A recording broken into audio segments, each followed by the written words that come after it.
স্বয়ং উত্থান পাশ মোড়া, তার মাঝে ভেঙে ছোড়া, বাবার 14 মায়ের আট, এই নিয়ে কালকাট, দুই ছেলের জন্মদিন, ইথে যেন না হয় ভিন, ইথেও যদি না পারিস ভগার খালে ডুবে মরিস। মানে স্বয়ং উত্থান পাশ আর ভৈমী, এই 4টি একাদশী প্রত্যেকের অবশ্যই পালন করা উচিত। নিতাই গৌর হরি বল, তাই আমি বলছি। হ্যাঁ, সামনে স্বয়ং একাদশী সবাই পালন করবেন। তাহলে স্বয়ং উত্থান পাশ আর ভৈমী 4টি একাদশী, বাবার 14 মায়ের আট, খনার বচনে বলা হলো শিব চতুর্দশী, দুর্গাষ্টমী, আর দুই ছেলের জন্মদিন, রাম নবমী আর কৃষ্ণ জন্মাষ্টমী। এটা অবশ্যই পালন করা গৃহীর উচিত, সবার উচিত। অনেকে বলে বাবা বিধবাদের একাদশী করতে হয়, সধবাদের করতে নাই, কত শাস্ত্রে বলা আছে। এই প্রসঙ্গে আমি বলতে চাই, গোস্বামী সিদ্ধান্ত অবলম্বন করবেন। আমি একাধিক শাস্ত্রের প্রমাণ বলতে পারি যেখানে একাদশী করার কথা বলা আছে, সবাই করতে পারে, 8 থেকে 80 সবাই করবে।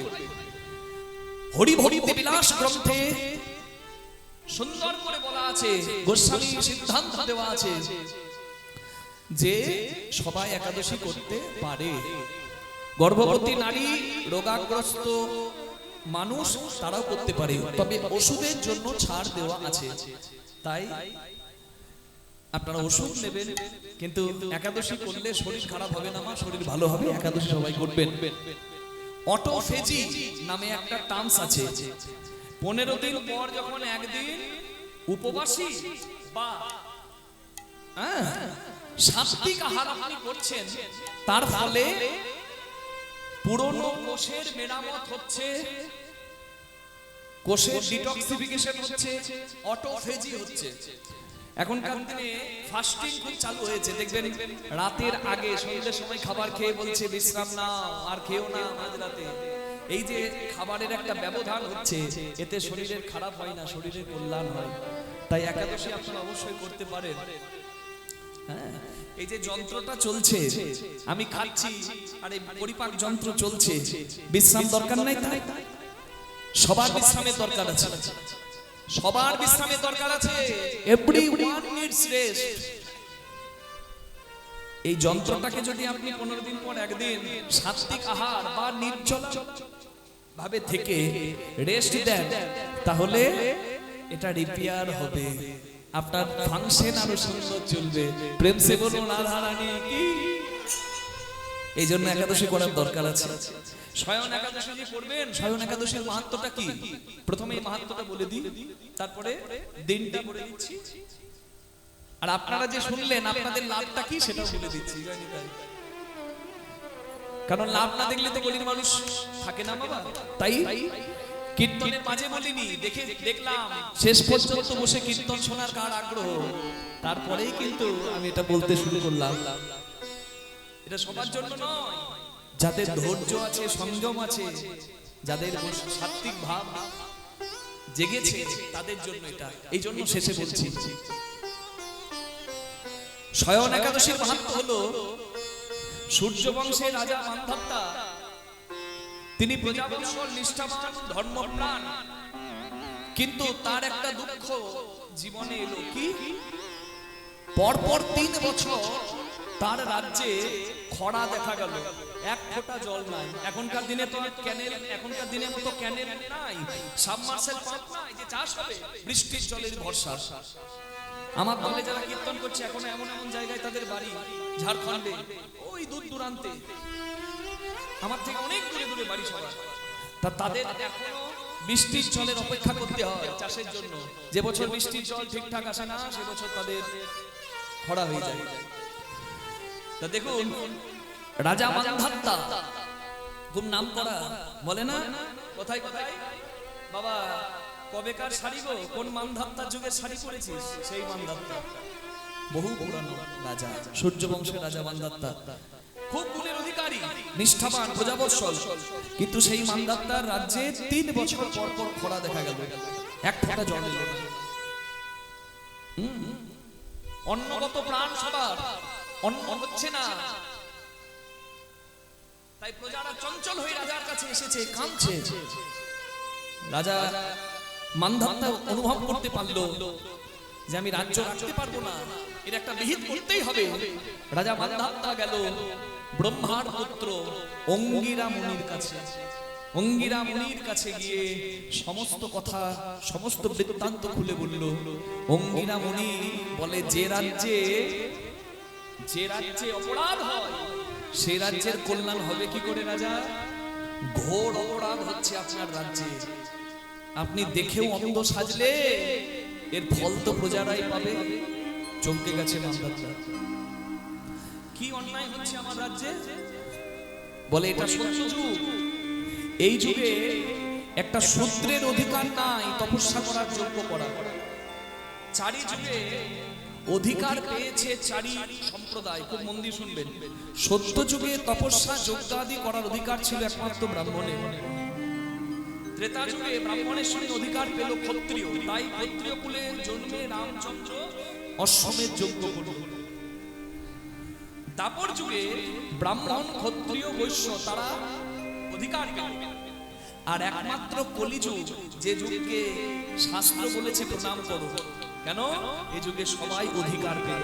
ব্রাহ্মণ ক্ষত্রিয় বৈশ্য শূদ্র, ভগবত ভজনের বলুন, যজ্ঞের বলুন, তপস্যার বলুন, সবাই অধিকার পেল। নিতাই গৌর প্রেমানন্দে হরি হরি বল। তাই যত দোষ দেবেন কলিযুগকে দিন, অনাচার পাপাচার দুরাচার ব্যভিচার কামাচার পরিপূর্ণ, তথাপি কলিযুগ হলো প্রণম্য। কারণ এই যুগে সবাই অধিকার পেল। কত পতিত পাবন অবতার জন্ম নিল, সবাই অধিকার পেল। মায়েরা, আমরা কলিকালের মানুষ, আমরা ভাগ্যবান। তা মান্ধাতা রাজা কাঁদছে আর বলছে, কি অন্যায় হচ্ছে? বলে, এটা সত্য যুগ, আর আপনার রাজ্যে একজন শূদ্র তপস্যা করছে, যজ্ঞ করছে, ধ্বংস হয়ে যাবে আপনার রাজ্য। শূদ্রের অধিকার নেই সত্য যুগে যজ্ঞ করা, তপস্যা করা। রাজা মান্ধাতা বলছে, তাহলে কি করব? বলে, তাকে হত্যা করব। অঙ্গিরা মুনি বললেন, তার প্রাণ নাশ করুন। একজনের কষ্টে, একজনের দুঃখে যদি সকলের দুঃখ দূর হয়, রাজ্যের কল্যাণ হয়, তাহলে ক্ষণিকের দুঃখ চিরন্তন সুখের নামে আনন্দর মাত্র। রাজা মান্ধাতা কত বড় রাজা দেখুন, বলে, একজনের প্রাণটাও আমার কাছে মূল্যবান, আমি তার প্রাণ কখনো নিতে পারবো না। আপনি অন্য কোনো অহিংসা উপায় আমাকে বলুন। একজন তপস্যা করছে, হ্যাঁ তপস্যারত, আমি তার প্রাণ দেব, এ পাপ আমার সইবে না। তখন বললেন, বেশ, আপনার মুখে আমি এটাই শুনতে চাইছিলাম, আপনার দয়া মায়া পরিপূর্ণ, সত্যি আপনি ধার্মিক রাজা, আপনার কল্যাণ হবে। শুনো, আষাঢ় মাসের শুক্লপক্ষের একাদশী, যে একাদশীতে শ্রীহরি শয়নে যান অনন্ত নাগ সজ্জায় ক্ষীরোদ সাগরে, সেই একাদশীটি আপনি নিজে পালন করুন এবং রাজ্যের সবাইকে পালন করতে বলুন। মান্ধাতা রাজা নিজে পালন করলেন এবং একাদশীটি সবাইকে পালন করতে বললেন। এই একাদশী পালনের ফলে পাপ নাশ হল। একাদশীতে পাপ নাশ হয় বলে না? কি পাপ? ওই যে পাপ, রাজ্যের পাপ ছিল। কি পাপ? শূদ্র তপস্যা করছিল, যজ্ঞ করছিল, সেই সব পাপ নাশ হয়ে গেল। কোন রকম হিংসা বৃত্তি অবলম্বন না করে, একাদশী পালন করে, অহিংস উপায় অবলম্বন করে সবার কল্যাণ হলো, বৃষ্টি হলো এবং খরা দূর হলো, শস্য শ্যামলায় পরিপূর্ণ হলো মান্ধাতা রাজার ভান্ডার। সবাই একাদশীর জয় জয় দিল। আপনারাও দুহাত তুলে বলুন, শয়ন একাদশী কি জয়। আর এই শয়ন একাদশীর এত মাহাত্ম্য কেন জানেন? ভগবান হরি যখন এই শয়ন একাদশীতে শয়নে যান, তখন এই শয়ন একাদশী থেকেই কিন্তু চাতুর্মাস্য ব্রত শুরু হয়ে যায়। 4 মাসের ব্রত। কোন কোন মাস? শ্রাবণ, ভাদ্র, আশ্বিন আর কার্তিক। আর কার্তিক মাসের ওই শুক্লপক্ষের একাদশী, উত্থান একাদশীতে ভগবান যখন শয়ন থেকে ওঠেন, তখন ওই দেব প্রবোধিনী বা উত্থান একাদশীতে আবার সমস্ত রকম পবিত্র কর্ম সনাতনী হিন্দুদের শুরু হয়ে যায়। এই 4 মাসে কোনো সংস্কার জাতীয় কাজ হয় না, বিয়ে হবে না, উপনয়ন হবে না, অন্নপ্রাশনও উচিত না। এই 4 মাস এই জন্য আমরা কোন রকম শুভ কর্ম করি না। শ্রাবণ ভাদ্র আশ্বিন আর কার্তিক মাসে সেই একাদশীটি হলে তবে আবার শুরু হয়ে যায়। নিতাই গৌর প্রেমানন্দে হরি হরি। এই হলো চাতুর্মাস্য ব্রতের মাহাত্ম্য। এই ব্রতে আপনারা তো গৃহী মানুষ, আমি জানি অনেক গৃহী মানুষ এই 4 মাসের ব্রত করেন। হ্যাঁ, খুব সংযমী হয়ে আহারে সংযম করে, নিদ্রার সংযম করে, আচরণে সংযম করে, ইন্দ্রিয় সংযম করে চাতুর্মাস্য ব্রত পালন করে। কিন্তু আমি জানি সবাই তো পারবে না, সবার পারা সম্ভব নয়। কিন্তু যে কথাটা বলছি মন দিয়ে শুনবেন, এই 4 মাসে 4টি জিনিস বর্জন করবেন। কি কি? শ্রাবণ মাসে শাক বর্জন করবেন, ভাদ্র মাসে দই বর্জন করবেন, আশ্বিন মাসে দুধ বর্জন করবেন, কার্তিক মাসে মাসকলাই বর্জন করবেন। নিতাই গৌর প্রেমানন্দে হরি হরি বল। আপনারা বলবেন কেন বাবা তুমি এসব শাস্ত্র কথা বলে যাবে, এর সঙ্গে বিজ্ঞানের কোনো সঙ্গই নাই, এসব কেন শুনবো? বিজ্ঞান আছে। আমি নিজে সায়েন্সের স্টুডেন্ট হয়ে আমি কখনো অবৈজ্ঞানিক কথাবার্তা বলতে পারি না। বিজ্ঞান সম্মত কথাই আমি বলি। শাস্ত্রের সঙ্গে বিজ্ঞানের মেলবন্ধন আছে। আয়ুর্বেদ শাস্ত্র বহুদিনের আগেকার শাস্ত্র, সুশ্রুত সংহিতা বহুদিন আগেকার শাস্ত্র। তখন কথা ছিল সায়েন্স। নিতাই গৌর প্রেমানন্দে হরি হরি বল। তাই মন দিয়ে শুনবেন এই কথাটা। এই যে বর্ষাকালে শাকসবজিতে বিভিন্ন রকম ব্যাকটেরিয়া বসে থাকে, সেগুলো যাতে ভেতরে না যায়, তাই শাকটাকে বর্জন করতে বলার অর্থ যাতে মানুষের কল্যাণ হয়। নিতাই গৌর হরি বল। ভাদ্র মাসে দই খেতে নাই, হরি হরি হরি। এই দই খাওয়াটা ভাদ্র মাসে নিষেধ, তার অর্থ আছে দুধ খেতে নাই শ্রাবণ মানে আশ্বিন মাসে। কারণ এই যে পরিবেশের এই যে ওয়েদার চেঞ্জ হয়, এতে গরুর বিপাকেও প্রবলেম আসে।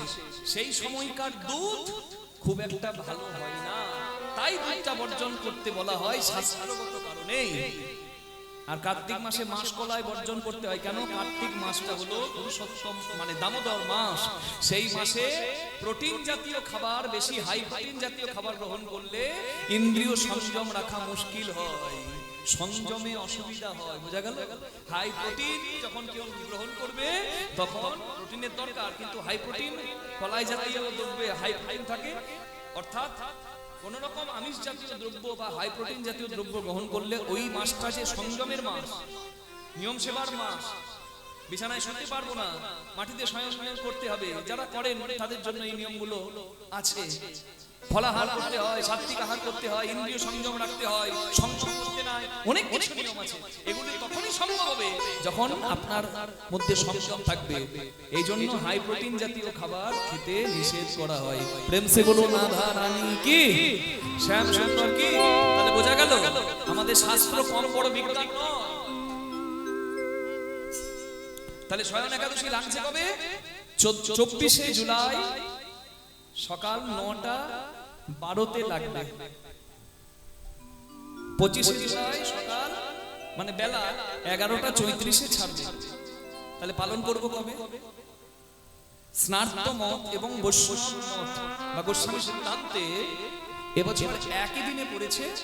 তাই আপনারা সূর্যোদয় বা উদয় তিথি অনুযায়ী 25শে জুলাই শয়ন একাদশীটি অবশ্যই পালন করবেন। যারা পারবেন নির্জলা ভাবে করবেন, যারা পারবেন না ফলাহার করবেন। হ্যাঁ, সাবুদানা ফ্রাই, সাবুদানা পায়েস, দুধ, সাবু সবই তো গ্রহণ করছে আজকাল। তা পঞ্চশস্য বর্জন করে, কারণ পঞ্চশস্যের দিনে একাদশীতে পঞ্চশস্য গ্রহণ করলে ওই পঞ্চশস্যের মধ্যে পাপ পুরুষ বাস করে, তাতে পাপ হয়, তাই পঞ্চশস্য নিষেধ করা হয়। অনেকে আবার ক্রাউন খায়, বাকুট খায়, শ্যামা চাল খায়, অনেকে আবার আটা লুচি খেয়ে একাদশী করে। একাদশী হবে না, আটাদশী হবে। ময়দা খেলে ময়দাদশী হবে। হ্যাঁ, একাদশ ইন্দ্রিয়কে ভগবানের চরণে নিবেদন করে দেওয়ার নাম হলো একাদশী। শুধু আহারের চিন্তা থাকলে তো হয়ে গেল। আহার সংযম, নিদ্রা সংযম, বাক্য সংযম, ইন্দ্রিয় সংযম, সবকিছু সংযম হলো একাদশী। একটা দিন ভগবানের নামে তুলে দিন। যিনি এত কিছু দিয়েছে তাকে একটা দিন দিন। তাহলে পালন করব 25শে জুলাই আর পালন করব তারপরের দিন একাদশ নিরাহারং ব্রতনানিন কেশব প্রসিদ্ধ সুমুখ নাথ জ্ঞান দৃষ্টি প্রদ। একাদশ নিরাহারং বলতেও পারেন, আবার অজ্ঞানং তিমিরং দস্য বলতেও পারেন, অসুবিধা কিছু নাই, দুটোই বলা যায়। ব্রতনানিন কেশব প্রসিদ্ধ সুমুখ নাথ জ্ঞান দৃষ্টি প্রদ ভব, এইটি বলে স্নান করে ভগবানের সেবা দিয়ে জগন্নাথের ওই অন্ন প্রসাদ শুকনো বাড়িতে এনে রাখবেন। আগে ওটি গ্রহণ করবেন, ওটির সঙ্গে জল গ্রহণ করে এই মন্ত্রটি বলে আরেকটা মন্ত্র বলতে হয়, যেটা আমরা আপনাকে বলি না, এটা হচ্ছে ক্ষমা প্রার্থনা মন্ত্র। এটা অবশ্যই বলবেন যে কোনো পুজো করার পরে। এটা হলো এমন একটা মন্ত্র যে কোনো পুজোর পর ক্ষমা প্রার্থনায় কাজে লাগবে। আমরা তো ভুল করি না, পদে পদে ভুল করি, কলির মানুষ আমরা ভুল করবো, কিন্তু ক্ষমাটা যেন ঠিকঠাক প্রার্থনা হয় তার জন্য বলতে হবে কি, পাপহং, আমি পাপী, পাপ কর্মহং, আমার কর্ম পাপ পূর্ণ, পাপ আত্মা, আমি পাপ সম্ভব, আমার সব কিছুই পাপী, কিন্তু ত্রাহি পুণ্ডরীক, হে পুণ্ডরীক, তুমি কৃপা করো, সর্ব পাপ হর হরি, আমার সব পাপ কৃপা করে কৃপা গুণে হরণ করো। নিতাই গৌর প্রেমানন্দে হরি হরি হরি বল। পাপহং পাপ কর্মহং পাপাত্মা পাপ সম্ভব ত্রাহি পুণ্ডরীক সর্ব পাপ হর হরি, এটা অবশ্যই বলে দেবে। এরপর দ্বাদশীর দিনে দান ধ্যান এগুলো একটু করবেন, একটু সেবার আয়োজন করে দেবেন, নরনারায়ণ সেবা, ব্রাহ্মণ বৈষ্ণবের সেবা, ভক্ত সেবা, এতে একাদশীর ফল আরো বহুগুণ বেড়ে যাবে। দ্বাদশীর দিনে মাহাত্ম্যটা বুঝবেন। দশমী, একাদশী, দ্বাদশী 3 দিনের ব্রত, একদিনের নয়। দশমীর দিন একাহার করে রাত্রে আর খাবার অন্ন গ্রহণ করা উচিত নয়।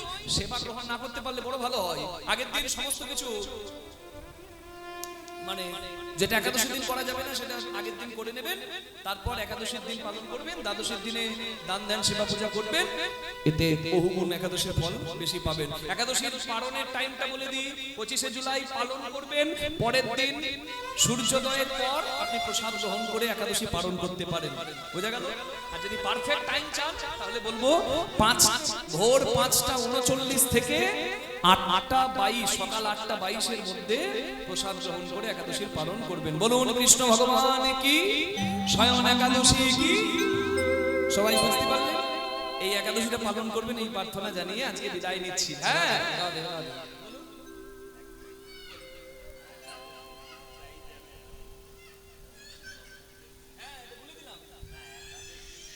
আচ্ছা আচ্ছা, বাবা ঠাকুর বলছে একাদশীটা কি, এটা অনেকেই জানেন না। একাদশী হলো চন্দ্র পঞ্জিকা অনুযায়ী একাদশতম দিন। প্রথমা, দ্বিতীয়া, মানে প্রতিপদ, দ্বিতীয়া, তৃতীয়া, চতুর্থী, এরকম করে একাদশ দিনটা যে হচ্ছে চন্দ্র পঞ্জিকা অনুযায়ী, সেটা হলো একাদশীর দিন।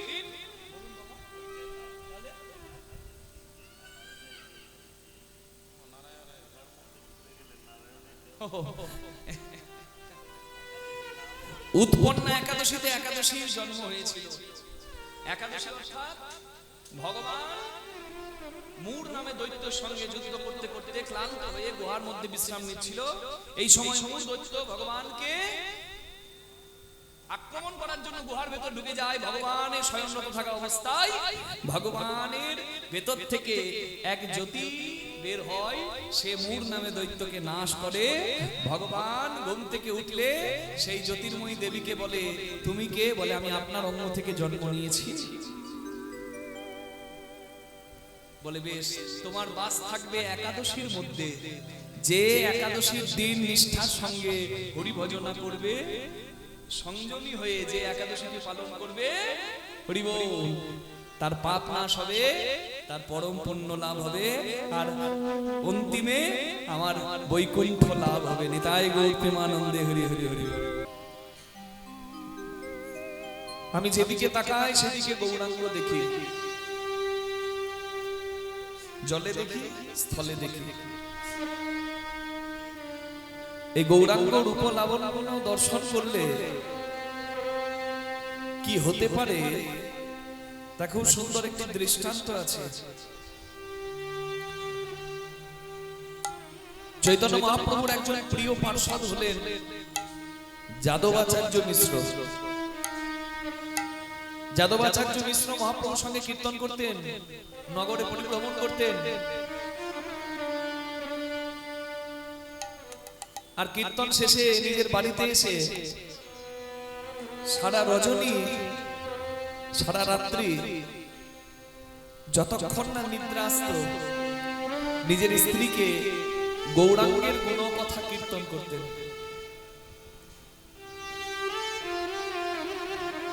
যাদবাচার্য নিজের স্ত্রীকে বলতেন,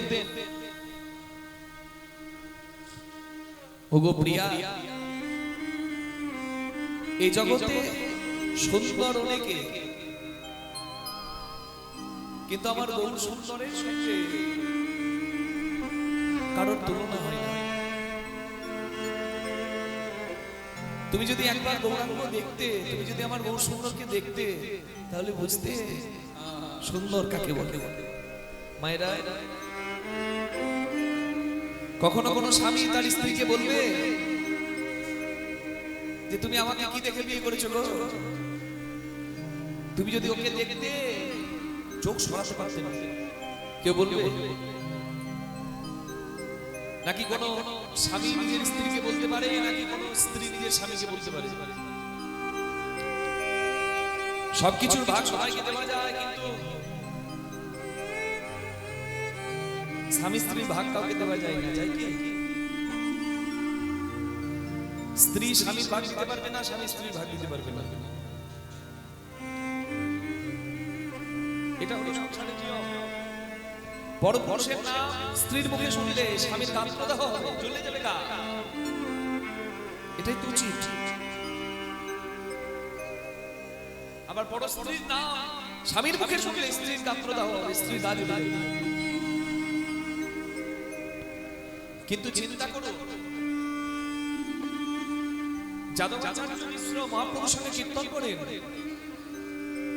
মহাপ্রভু সান্নিধ্য লাভ করেন, আর সন্ধ্যেবেলায় বাড়ি এসে সারা রাত্রি নিজের স্ত্রীকে গৌরাঙ্গের মহিমা কীর্তন করে শোনান।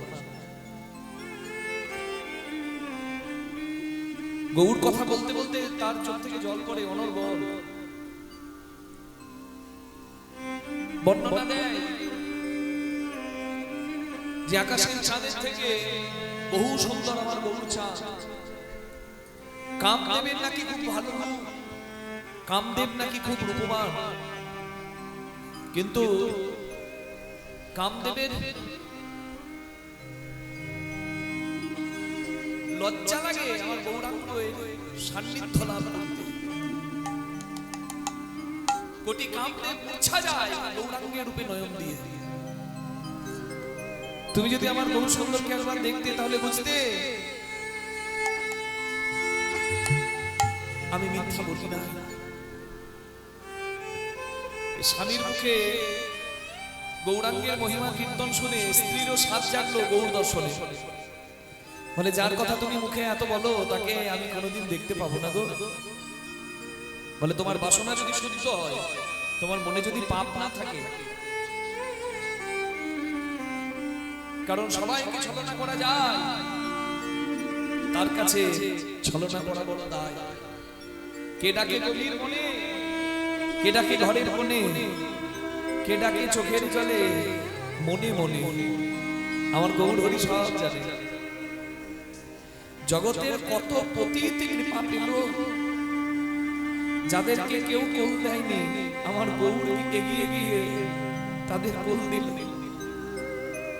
যারা লাঞ্ছিত, সমাজে নিপীড়িত, অবহেলিত ছিল, আমার গৌর হরির কৃপায় সবাই নাম গ্রহণ করে বৈষ্ণব হলো। তোমার অন্তরের বাসনা যদি শুদ্ধ হয়, আমার গৌর হরি তোমার বাসনা পূরণ করবে নিশ্চয়। প্রার্থনাটা হৃদয় দিয়ে জানা। ডাকা যদি ডাক হয়, কৃপা মেলে। চাওয়ার মধ্যে যদি সান্ত্বনা থাকে, বাসনা পূর্ণ হয়। স্বামীর মুখে গৌর কথা শুনে নয়ন জলে মুখ ভাসিয়ে প্রার্থনা করলো, হে গৌর হরি, কৃপা করে ভক্ত বাঞ্ছা পূর্ণ করি। তুমি এসো আমার নয়ন যুগলের সামনে, আমি যেন প্রাণ ভরে তোমায় একবার দর্শন করি। রাত কেটে গেল, সকাল হয়ে গেল। পরের দিন যাদবাচার্য মিশ্র আবার কীর্তনে গেলেন শ্রীবাস অঙ্গনে। মহাপ্রভু যাদবাচার্যকে বললেন, যাদব আজকে তো নগর কীর্তনে যাবো আমরা, তা আজকে আমার মনের ইচ্ছা আজ তোমার বাড়ির আঙিনা দিয়ে, তোমার বাড়ির রাস্তা দিয়ে আজকে কীর্তন করতে করতে যাবো। যাদবাচার্য মিশ্র করে হাত তুলে জয় দিচ্ছে, জয় হো জয় হো। তাহলে নিশ্চয়ই আমার স্ত্রীর বাসনা আজকে পূর্ণ হবে। তাই তো আমার গৌরহরি আমার গৃহের আঙিনা দিয়ে কীর্তন করতে করতে যাবে।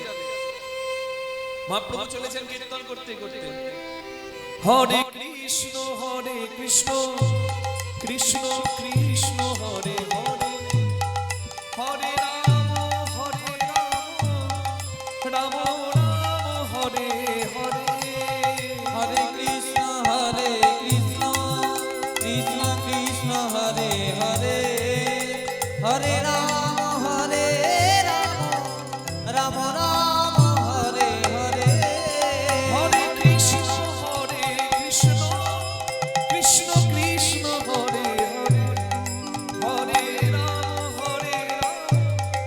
রাম রাম হরে হরে, হরে কৃষ্ণ কৃষ্ণ কৃষ্ণ হরে হরে, হরে রাম রাম রাম হরে হরে, হরে কৃষ্ণ কৃষ্ণ কৃষ্ণ হরে হরে, হরে রাম রাম রাম হরে হরে। কীর্তন করতে করতে আসছে মহাপ্রভু নিজের বাড়ির আঙিনায়। যাদবাচার্যের স্ত্রী মহাপ্রভুর প্রিয় লাউ আমান্য করছে। লাউয়ের পায়েস খেতে আমার গৌরাঙ্গ মহাপ্রভু বড় ভালোবাসে। তাই বাড়ির উঠানে বসে বটিতে লাউ আমান্য করছে। সচিমা বলেছে, আমার নিমাইকে আজকে লাউয়ের পায়েস করে দেবো, একটা ভালো লাউ তুই আমান্য করে আনবি তো? হ্যাঁ হ্যাঁ। তাই লাউ আমান্য করছে। কোলে শুয়ে আছে দুধের শিশু, আর সামনে বটিতে আমান্য করছে লাউ। লাউ আমান্য করতে করতে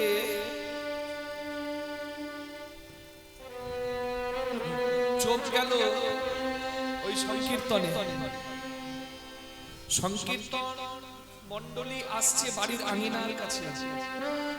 সবার প্রথমে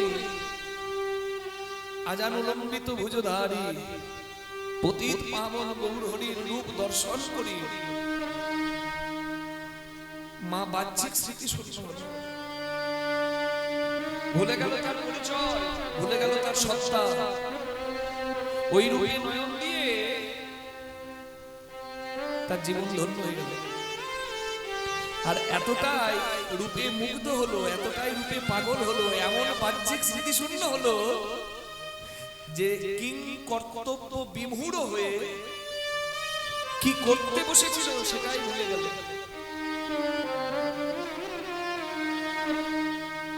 এমন ভুল কখনো কোনো মা করতে পারে না, যে ভুল যাদবাচার্যের স্ত্রী করল। লাউ আমান্য করছিল, লাউটা আমান্য হয়ে গেছে, দুখণ্ড হয়ে বটির দুপাশে পড়ে গেছে। মায়ের সেদিকে লক্ষ্যই নাই। গৌরাঙ্গ রূপে নয়ন দিয়ে নিজের কোলের সদ্যজাত দুধের শিশুকে লাউ মনে করে ছেলের মাথা, ছেলের পা শক্ত করে হাতে ধরে লাউ মনে করে বটিতে তিলে তিলে আমান্য করলো মা। চারিদিকে রক্তাক্ত হয়ে গেল চারিদিক রক্তাক্ত হলো, রক্তের ধারা ভিজিয়ে দিল আঙিনা। নিমেষের মধ্যে শিশু দুখণ্ড হয়ে পড়ল বটে দুপাশে।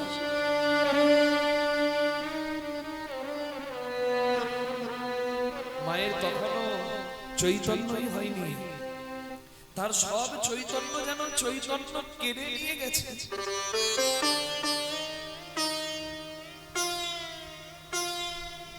মায়ের মুখে গৌরাঙ্গের কীর্তন শুনে শুধু একটাই নাম, চোখ থেকে অবিরত অশ্রুধারা পড়ছে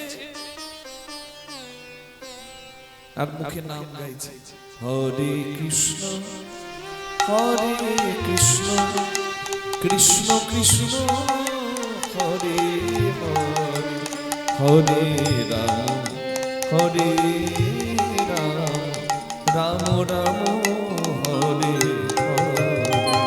হরে কৃষ্ণ হরে কৃষ্ণ কৃষ্ণ কৃষ্ণ হরে হরে, হরে রাম হরে রাম রাম রাম হরে হরে। হরে কৃষ্ণ হরে কৃষ্ণ কৃষ্ণ কৃষ্ণ হরে হরে, হরে রাম হরে রাম রাম রাম হরে হরে। হরে কৃষ্ণ হরে কৃষ্ণ কৃষ্ণ কৃষ্ণ হরে হরে, হরে রাম হরে রাম রাম রাম হরে হরে। আনন্দে আত্মহারা হয়ে ছুটে আসছে যাদবাচার্য মিশ্র গৃহের আঙিনায়। প্রিয়া প্রিয়া প্রিয়া কোথায়? আজ তোমার বাসনা পূর্ণ হয়েছে, আমার গৌর হরি।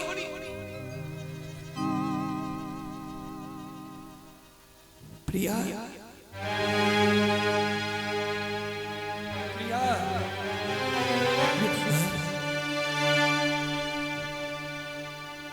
তুমি এসেছো? আজ আমার গৌর দর্শন হলো। বলে তুমি গৌর দর্শন করলে ঠিকই, কিন্তু একবার চেয়ে দেখো কি কাজ করেছো। তুই কি পাগল হলে?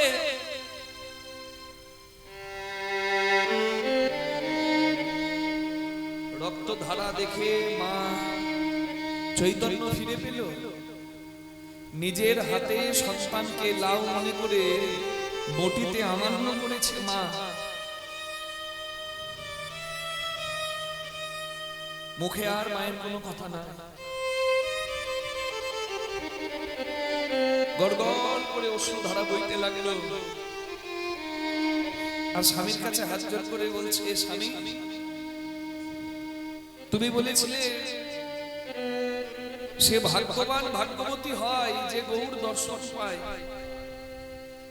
তাহলে এই ছিল কি আমার ভাগ্য?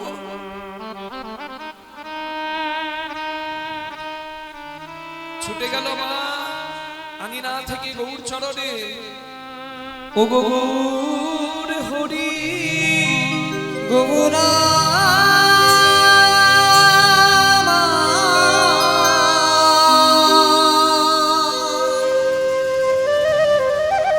তোমার রূপে যে নয়নে দেয় সে নাকি ধন্য হয়।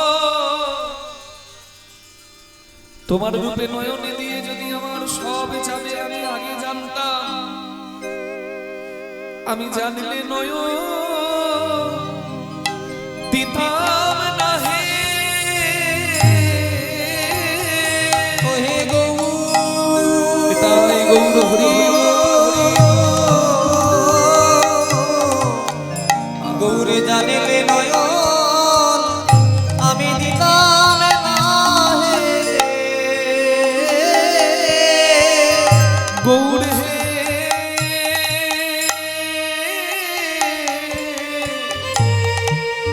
আমি জানলে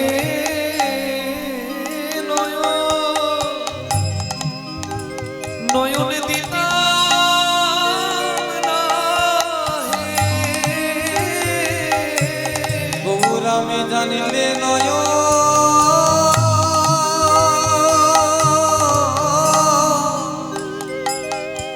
আমি নয়নে দিতাম না হে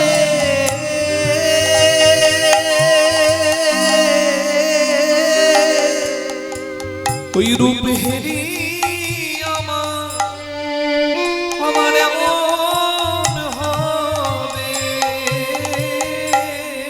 আমি জানিলে নয় দিতাম না হে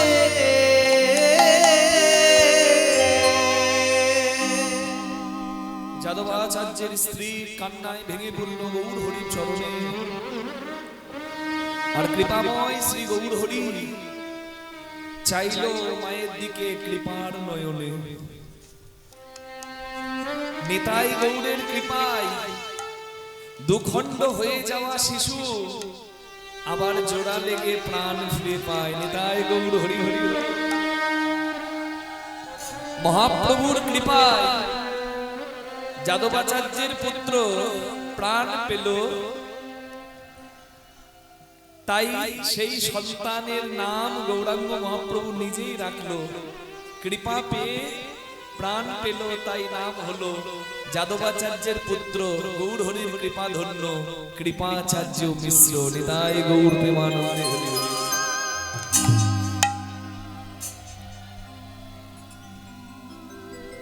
ওই রূপে নয়ন দিলে ক্ষণিকের জন্য মন বিচলিত হলেও ধন্য হয়ে যায় জীবন। এই কাহিনী থেকে তা প্রমাণিত হলো।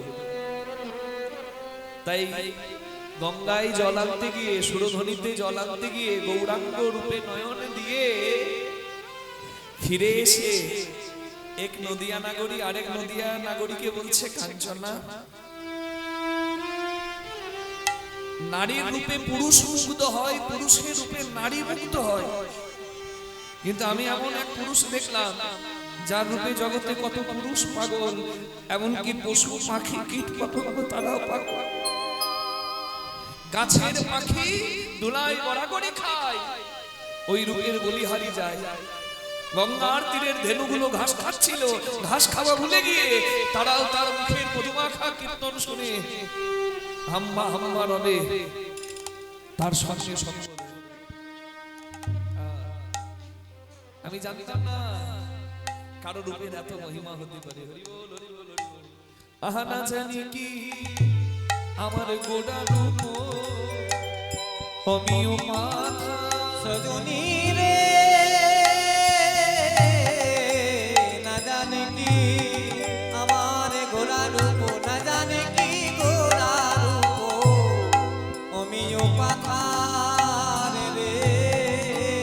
ওগো ডুবিল রমণীর মন, তারা না জানে ছালা। ডুবিল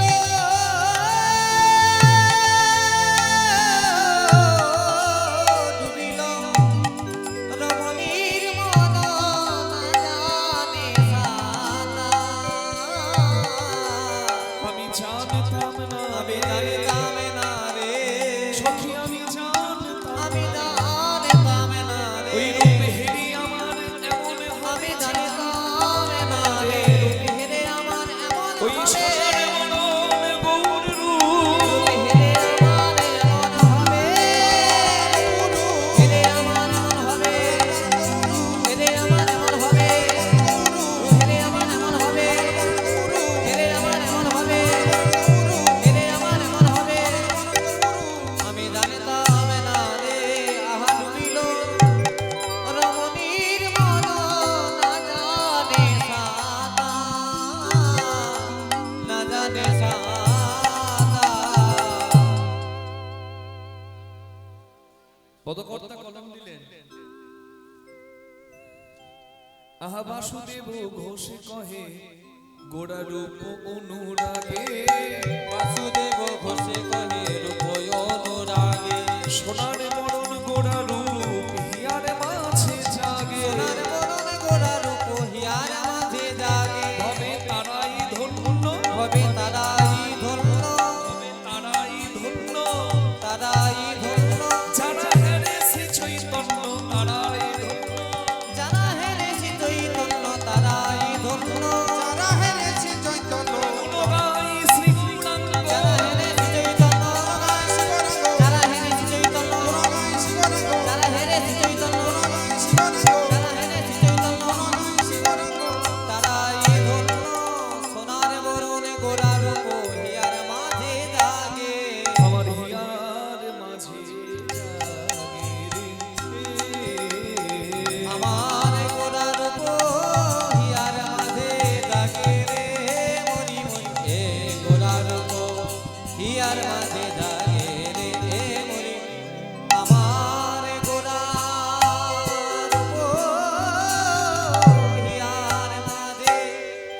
জাগে রে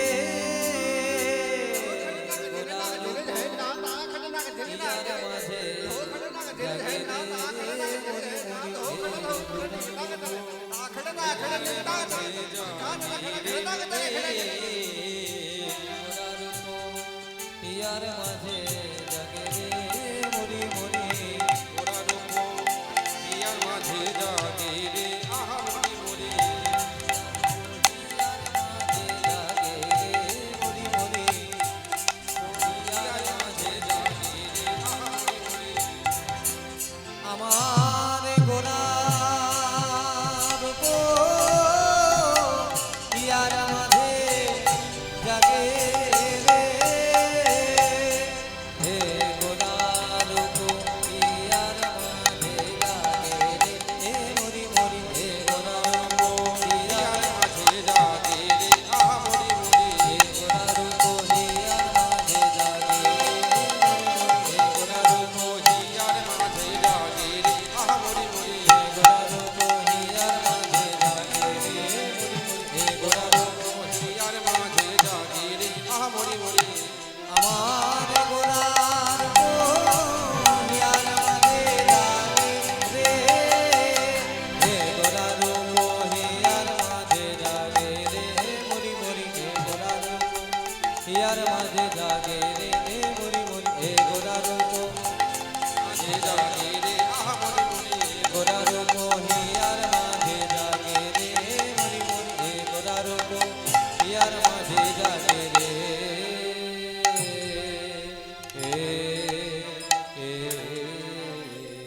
জয় জয় নিতাই গৌর প্রেমানন্দে হরি বল হরি বল হরি বল হরি বল।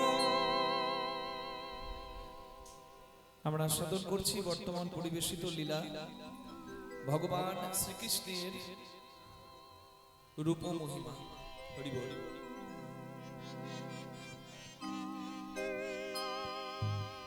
তো চলুন সবাই মিলে একটু রাধারানীর নামে জয় দিই, কৃষ্ণ চরণে মন রাখি, প্রাণ ভরে ভগবানের রূপের কথা শুনে এবং সেই রূপের কথা ভেবে ভক্তের কি অবস্থা হয় সেই কথা একটু শুনি, সেই রূপের মহিমার কথা শুনি। সবাই মিলে একসঙ্গে জয় দেব, বলবো রাধা রানী কি, শ্যাম সুন্দর কি, জয় বৃন্দাবন ধাম কি, নিজ নিজ গুরু মহারাজ কি, দাই হাট নাম বৃন্দাবন ধাম কি।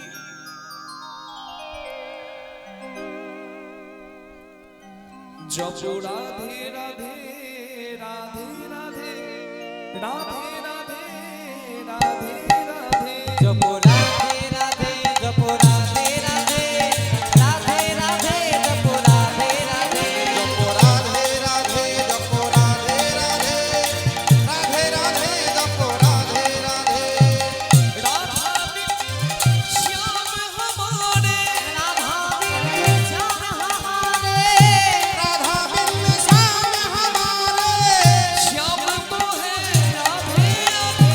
রাধे রাধে জপ রাধে রাধে রাধে রাধে জপ রাধে রাধে জপ রাধে রাধে জপ রাধে রাধে রাধে রাধে জপ রাধে রাধে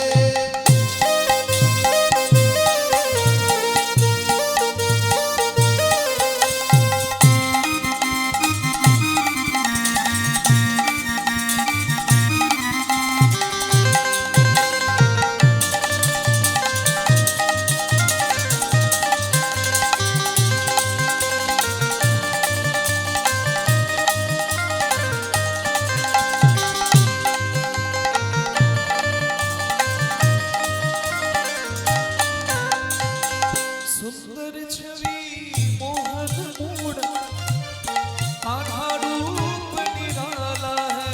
सुंदर छवि मोहन मूरत कान्हा रूप निराला है ओहो सुंदर छवि मोहन मूरत कान्हा रूप निराला है कजरारी नैनन बाला, श्याम बड़ा मतवाला है। हजीरानी लेने वाला श्याम बरामती वाला है राधा मोरी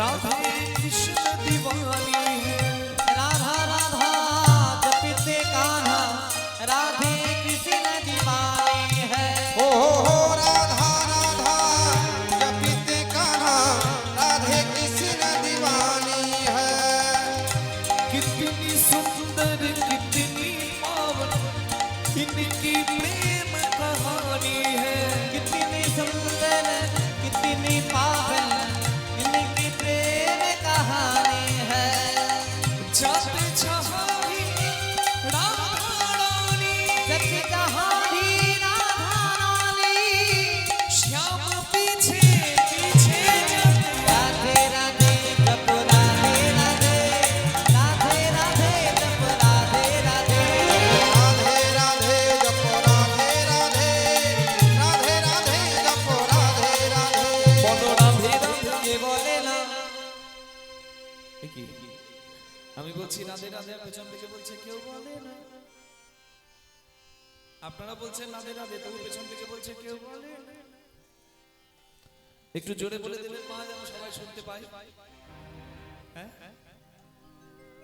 যেন আশেপাশে সবার কানে যায় একটু বাহু তুলে সবাই বলুন রাধে রাধে বাহু তুলে রাধে রাধে সবাই মিলে রাধে রাধে প্রেম সে বলো রাধে রাধে জয় জয় রাধে राधे राधे सुभान दुलारी राधे राधे हमारी प्यारी राधे राधे हम सब की प्यारी राधे राधे प्यारी प्यारी राधे राधे हरिदास दुलारी राधे राधे बोलो वृंदावन में राधे राधे गोवर्धन में राधे राधे गिरिराज में राधे राधे निधवंशी में राधे राधे राजघाट में राधे राधे केशी घाट में राधे राधे शिवन में राधे राधे मानसरोवर राधे राधे कुसुम सरोवर राधे राधे मानसी गंगा राधे राधे चरज पहाड़ी राधे राधे चिड़िया राधे राधे राधा कुंड में राधे राधे शैव कुंड में राधे राधे गिरी गोवर्धन राधे राधे जय जय राधे राधे राधे शैव राधे राधे राधे बांके बिहार राधे राधे मदन मोहन राधे राधे राधा विनोद राधे राधे हंसी गोपाल राधे राधे द्वारकाधीश जी राधे राधे दानवी में राधे राधे राधे राधे जय जय राधे राधे राधे बरसाने में राधे राधे राभेल ग्राम राधे में राधे नंदगांव में राधे राधे मतलब गोकुल धाम राधे राधे बाहु तुले राधे राधे সবাই মিলে राधे राधे প্রেম সে বলো राधे राधे বলি রাধা রানী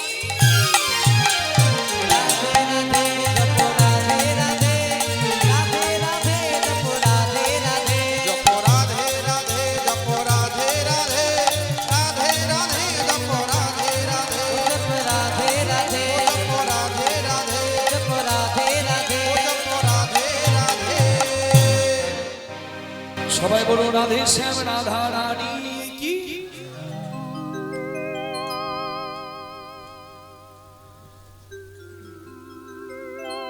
বৃন্দাবন সখী ভুবো বিতনোতু কীর্তিম यद देवकी सुत पदाम्बुजलब्ध लक्ष्मी गोविंद वेणु मनमत्त मयूर नृत्यम वृक्षादिशान्य वरदान्य समस्त्र शत्रम दीपाचिरे वहि दशान्तरमभ्युपेत्य दीपायते विवृति हेतु समान धर्मा यस्तादृगेन च विष्णुतया विभाति गोविन्दमादिपुरुषं तमहं भजामि गोविन्दमादिपुरुषं तमहं भजामि गोविन्दमादि पुरुषं तमहं भजामि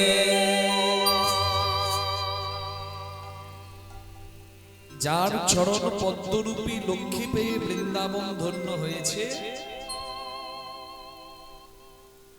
সেই হলো আমার কৃষ্ণ ভগবান। তার মহিমা কেমন, তার রূপের কথা শুনছি কেন কেন তার রূপের কথা শুনবো, কেন তার মহিমা কীর্তন করব, এই শ্লোকেই বলা আছে তার উত্তর।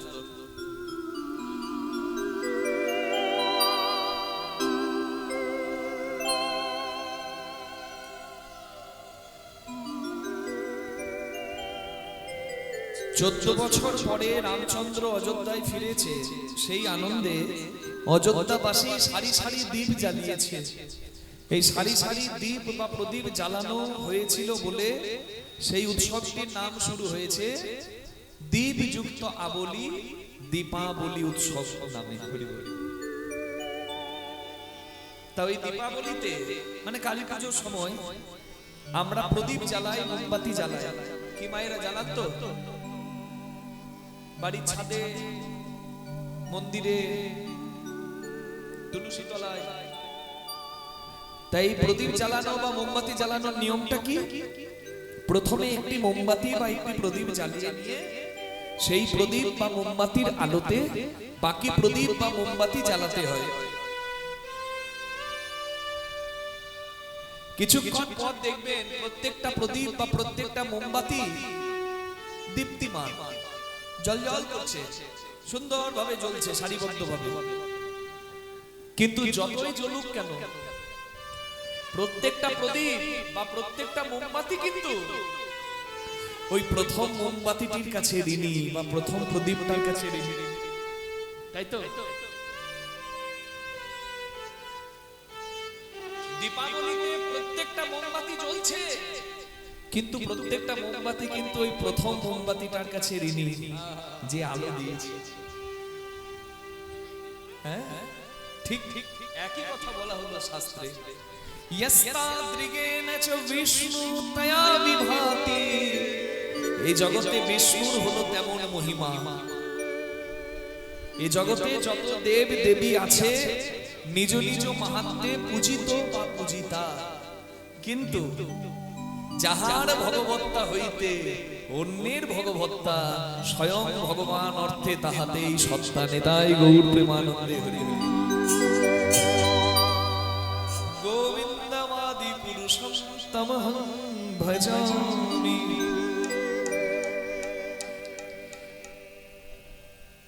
মণির যথা বিভাগেন নীলপীতদ্ভিরুতঃ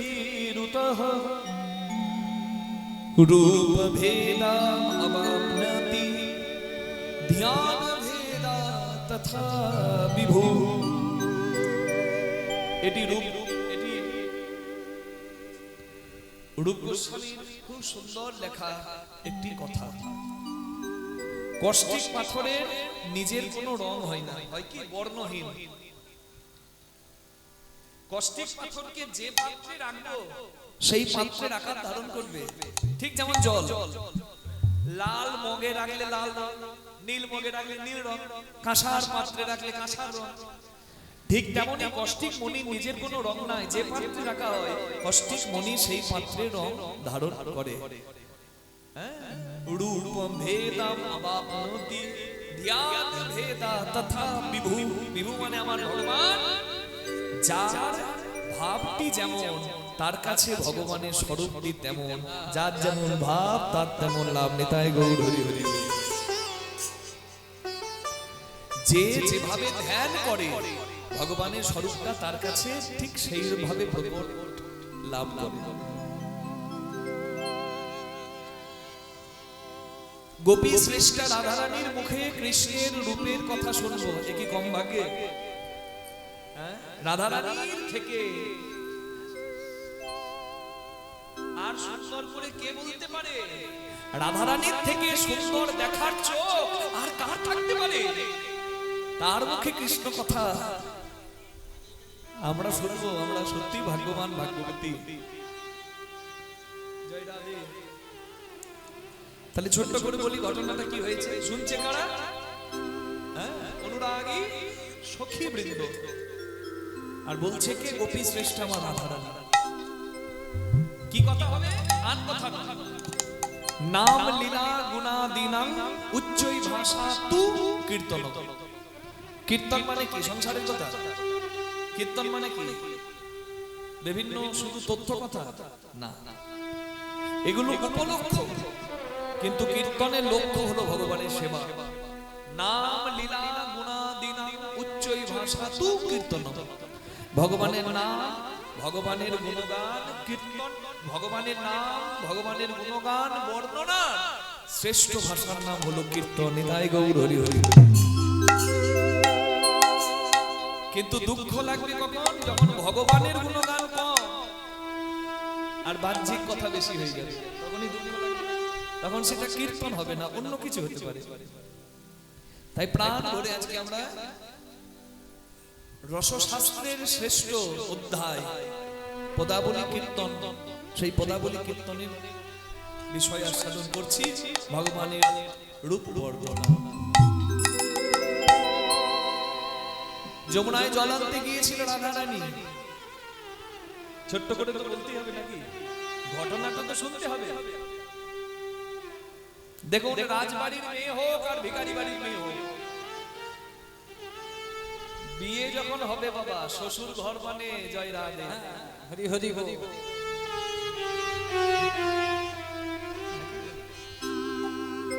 যত ভিআইপি হোক, শ্বশুর ঘরে এসে হ্যাঁ মা কিছু বলছে, তা রাধারানী তো রাজবাড়ির মেয়ে, কিন্তু রাধারানীর এমন শাশুড়ি, ওরে বাবা রে। শাশুড়ি মানে কি? শাশুড়ি, শাশুড়ি যাকে দেখে হরি হরি বল। তার নাম শাশুড়ি না। সব শাশুড়ি সমান নয়, যেমন সব বৌমা সমান নয়।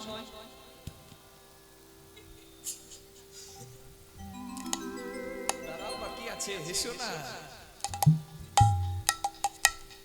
ললাটে লিখিত জস্তু ষষ্ঠী জাগর বাসরে ন হরি শঙ্কর গোলমা চার মাথা করতু মরসি। কপালে যে কি আছে আর কটা দিন পর বোঝা যাবে। নিতাই গৌর হরি বল। ছোট্ট বোনু খুব হাসছে, তাই বলছি এগুলো আগে থেকে শুনে রাখা ভালো, কাজে লাগে। সব শাশুড়ি সমান নয়। কিছু কিছু শাশুড়ি আছে বৌমাকে খুব ভালোবাসে, নিজের মেয়ের মতো ভালোবাসে, খুব সংখ্যায় কম কিন্তু আছে, নাকি? আবার কিছু কিছু শাশুড়ি আছে ওই রাধারানী শাশুড়ির মতো, নিজের মেয়ে মেয়ে আর বৌমা মানে একটা কাজের ঝিল।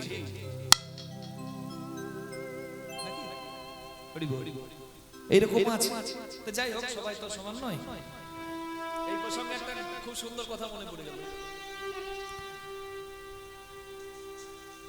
এক শাশুড়ি বৌমাকে খুব গালি দিত, বুঝলেন? সব উঠতে বসতে, কোন বাড়ির মেয়ে মা গো কিছু কাজ শেখায়নি, মরণ মরতে শুধু গালি দিতে। একদিন গালি দিতে গেছে, আর ভগবানের তো বাবা, ভগবানের মা আর দুনিয়ার মা। যখন গালি দিতে গেছে, এই জটা লক হয়ে গেছে, মানে চোয়ালটা লক হয়ে গেছে। মানে বলতে গেছে বৌমাকে পোড়া মুখী, পোড়াটা বলেছে আর মুখীটা বের হচ্ছে না। হ্যাঁ, পোড়া।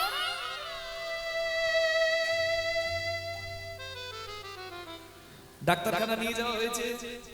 ডাক্তার বাবু বলছে কি ব্যাপার, কি হয়েছে? শাশুড়ির দোষ ঢাকছে বৌমা। বলছে ডাক্তার বাবু, আমার কর্তা একটা বড় রসগোল্লা এনেছিল, 100 টাকা সাইজ। তো এই রসগোল্লাটা খেতে গিয়ে মুখটা হা হয়ে গেছে আর চোয়ালটা বন্ধ হচ্ছে না। হ্যাঁ, ডাক্তার বাবু ভাবছে তাহলে ঠিক করে দিই। তবে পাড়ার লোকরা বলছে ওর কথা শুনবেন না, বৌমা শাক দিয়ে মাছ ঢাকছে, ঘরে কথা বাইরে বের করছে না। আসলে বৌমাকে গালি দিতে গিয়ে শাশুড়ির পড়া হয়ে গেছে। ডাক্তার বাবু বলছে ও গালি দিতে গিয়ে তোমার চোখ চোয়াল আটকেছে, তাহলে কিছুক্ষণ দাঁড়াও, আরো 2-4টে পেশেন্ট ছাড়ি, তারপর তোমাকে দেখবো। এবার 2-4টে পেশেন্ট ডাক্তারবাবু ছাড়ছে, আর বাইরে অপেক্ষা করতে করতে অধৈর্য হয়ে গেছে শাশুড়ির, অবস্থা খারাপ। ডাক্তারবাবু বলছে এই এদিকে এসো,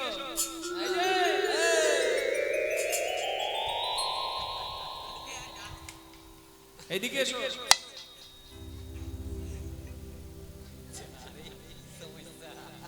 তাহলে ঠিক করে দেবো, ঠিক করে দেবো।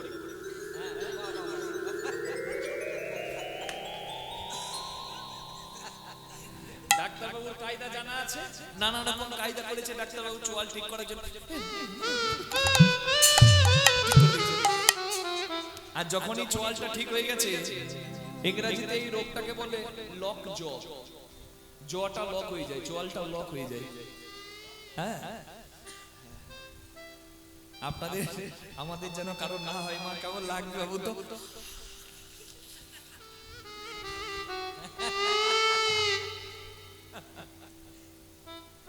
তা ঠিক হবার পরে শাশুড়ি নিঃশ্বাস ছেড়ে কি বললো জানেন? মুখী, মানে পোড়া মুখীর পোড়াটা বলা হয়েছিল, মুখীটা বলেনি। বৌমাকে পোড়া মুখী কমপ্লিট করে শান্তি। এই হলো শাশুড়ি, এই রাধারানী শাশুড়ির মতো। তবে বৌমাদের খুব হাসি হচ্ছে, আমি দেখতে পাচ্ছি। বলে আচ্ছা দিল শাশুড়ি। শুনুন, এক হাতে তো তালি বাজে না। বৌমারা বর্তমান দিনে কম যায় না বাবা, ডেঞ্জারেস। পাড়ার লোক ভাববে বৌমা খুব ভালো, মুখে রা নাই। শাশুড়ি চিৎকার করে বলে শাশুড়ি খারাপ। শরৎচন্দ্র চট্টোপাধ্যায়ের খুব সুন্দর একটি গল্প মনে পড়ে গেল। শাশুড়ি বাইরে দাঁড়িয়ে দাঁড়িয়ে চিৎকার করছে, তাই না? দু একজন দেখবেন লাফি লাফি ঝগড়া করে। আপনার এদিকে নাই, আমাদের এদিকে আছে।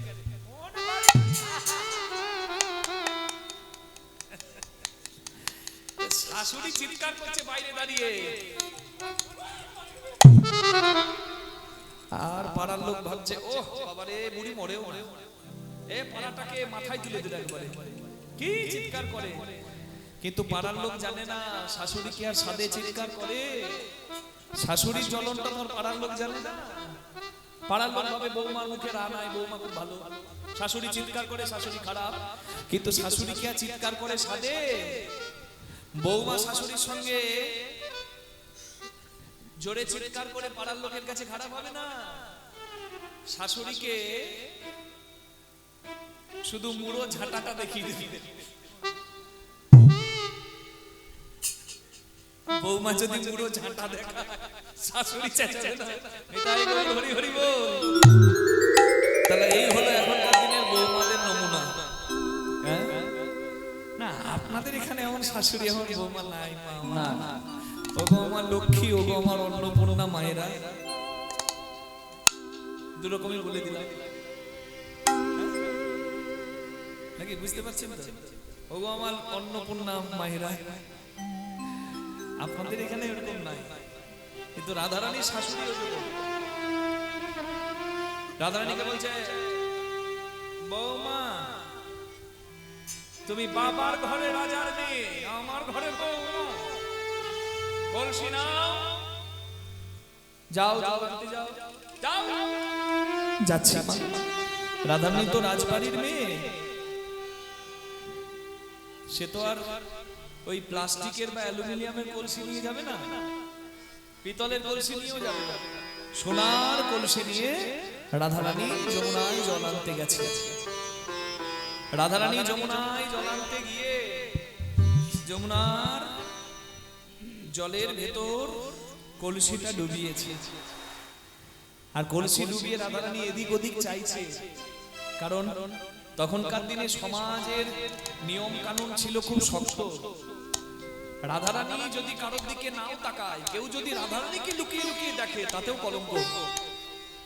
তাই রাধারানী কলসিটা জলে ডুবিয়ে এদিক ওদিক চাইছে।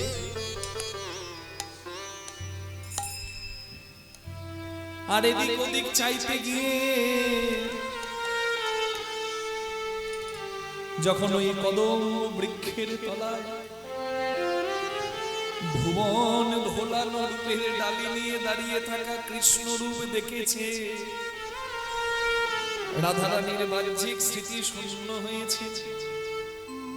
রাধারানী এক নয়নে চেয়ে আছে। যখন রাধারানীর চৈতন্য এসেছে, ভাবছে ছি ছি ছি, আমি তো বিন্দবতী, আমি কেন পরপুরুষের দিকে চেয়ে থাকবো? আমি তো জল নিতে এসেছি যমুনায়, আমার কলসি যখন কলসিতে মন গেল, এতক্ষণ গোবিন্দের দিকে মন ছিল, কলসিতে মন ছিল না। যখনই কলসিতে মন গেল, দেখছে কলসি তখন ভাসতে ভাসতে মাঝে যমুনায়, কলসি ভেসে চলে গেছে। কলসি হারিয়ে রাধারানী ভয়ে ভাবছে শাশুড়ি কি না কি বলবে, ভয়ে নিজের ঘরে ফিরছে। জল ভরা হলো না কলসিতে, কলসি ডুবে গেল যমুনার জলে। তবে রাধারানী দুটি নয়ন কলসি কৃষ্ণ রূপামৃত সাগরে ডুবিয়ে পরিপূর্ণ করে নয়ন ধারা বিগলিত করতে করতে আসছে ঘরে। কে সুন্দর লেখা, কিবা যমুনা যাইয়া ঘরে আইলো বিনোদিনী সখী রে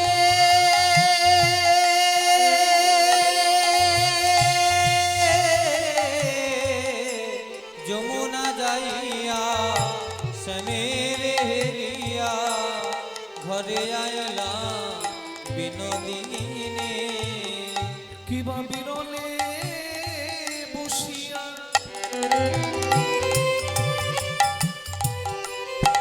ধনী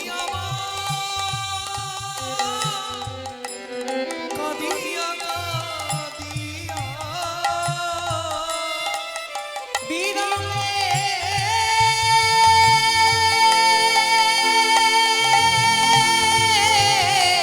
বসিয়া ধনী আমার কাঁদিয়া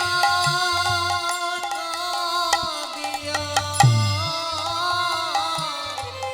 ধিয়াই শ্যাম রূপখানি দেবাই মোর গোখানি কিবা বিরলে বসিয়া কাঁদিয়া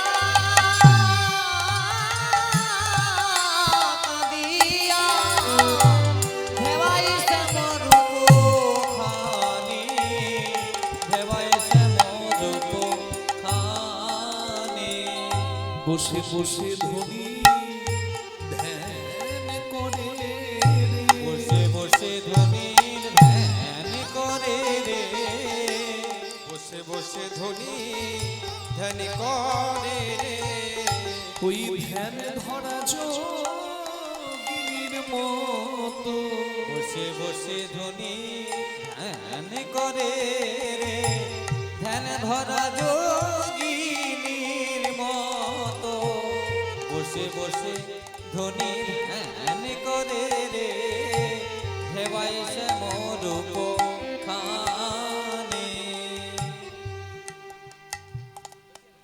রাধারানী ভয়ে ভীতা হয়ে ঘরে এলো।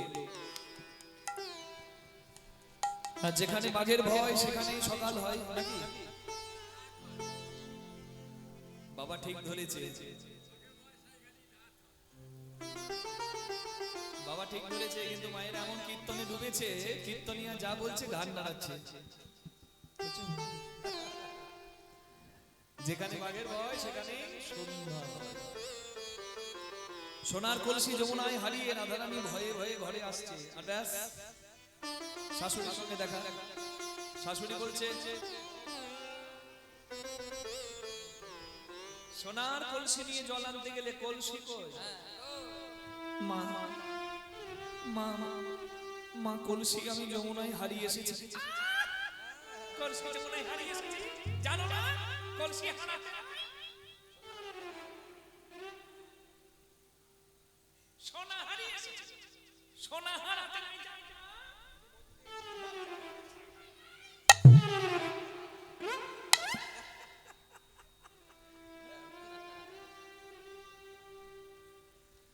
ললিতা এসে বলছে, আহ মা,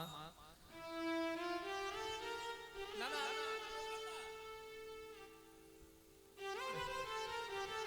রাধারানী সোনার কলসি হারিয়ে আসবে এটা হতে পারে না। রাধারানী রাজবাড়ির মেয়ে, সোনা যে দামি বস্তু সেটাকে যে হারাতে না রাধারানী সেটা ভালো করেই জানি। আমরা জিজ্ঞাসা করছি, আপনি অমন করে বলবেন না। ওরা তো রাধারানী দুঃখে দুঃখী সুখে সুখী, তাই রাধারানী হাতটি ধরে একটি কক্ষে নিয়ে গিয়ে বলছে, রাধে আয়। হেন কালে তথা আইলো ললিতা, রাই দেখি বড় তরে। হেন কালে তথা আইলো ললিতা, রাই দেখিবার তরে। রায়ের ওদশা দেখিয়া ধনী ব্যথিত হইয়া, ও দশা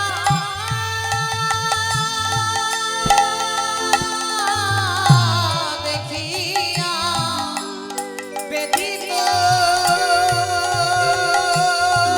হইয়া, ওদশা দেখিয়া ব্যথিত হইয়া তুলে বসাইল কোলে। রাইকে তুলে বসাইল কোলে। ও দশা দেখিয়া ব্যথিত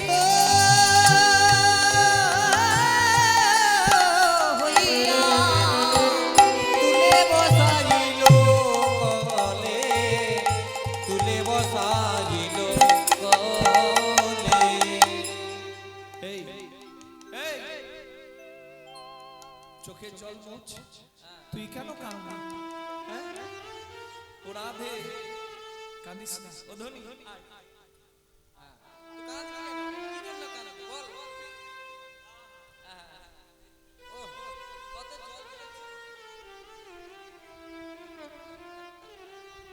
নিজ কর পর ধরিয়া কর, যে মতো যোগিনী পালা। ধনির ও দুটি নয়নে কেন বহিছে সহনে, ওই শ্রাবণ মেঘের ধারা। শ্রবণ মেঘের ধারা। নিজ বাসি দিয়া মুখখানি মুছাইয়া পুছয়ে মধুর বাণী। নিজ বাস দিয়া মুখখানি মুছাইয়া পুছয়ে মধুর বাণী। কহনা কি লাগি ও গো রাধে গো,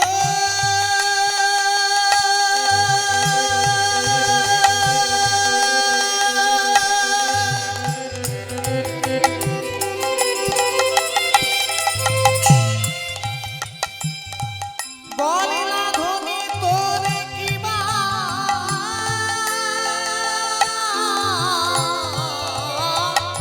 হয়েছে।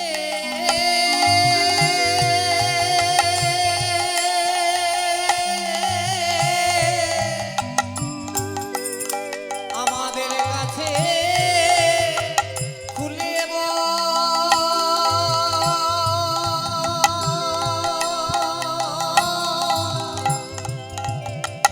সখী গো,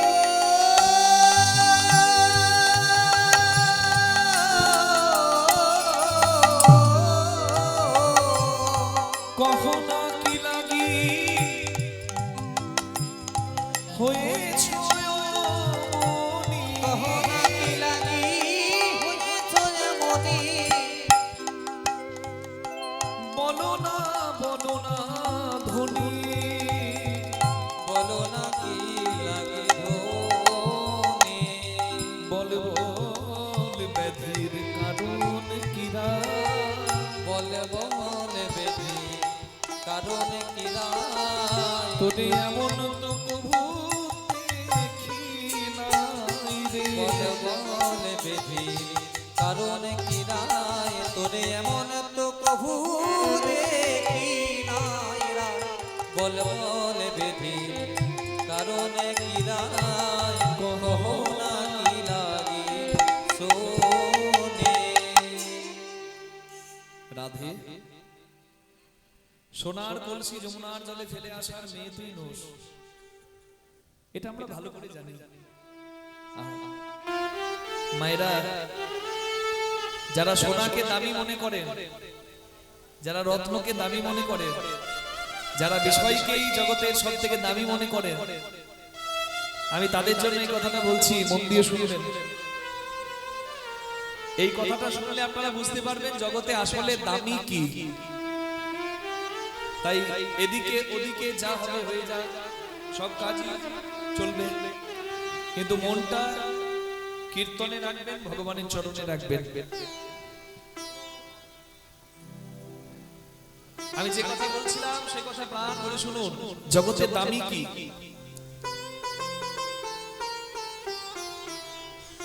ললিতা বলছে, ও রাধে, আমরা জানি সোনা বড় দামি, কিন্তু তুই কি সোনার থেকেও দামি কিছু পেয়েছিস যে সোনার কলসি যমুনার জলে ফেলে এসেছিস? যেমন ধরুন,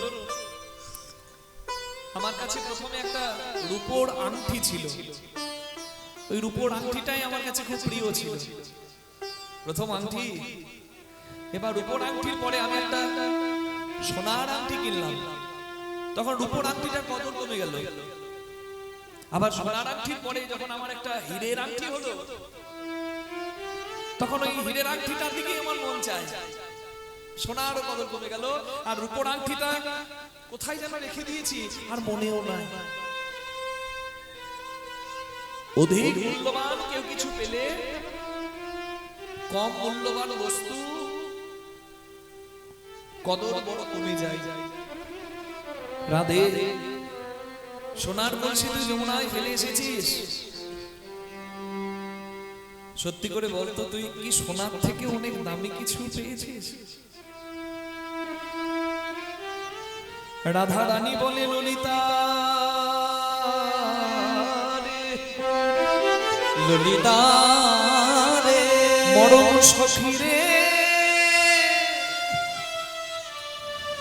আমি যদি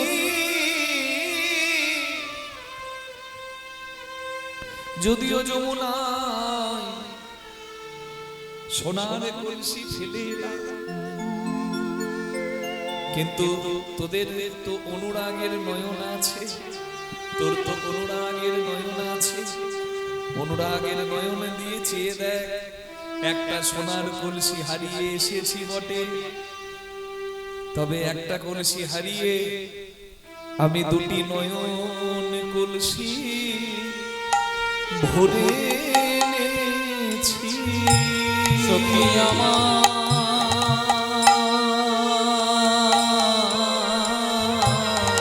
তুই নয়ন কুম্ভ ভরে এনেছি, গোবিন্দ রূপ সাগরে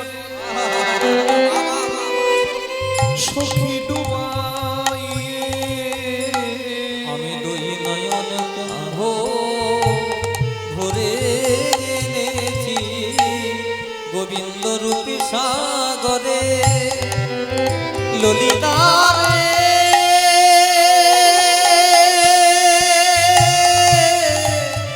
ওরে সখী ডুবাইয়ে, তুই নয়নের রূপ আমার ছাড়েছে, সাগরে ডুবাইয়ে, সাগরে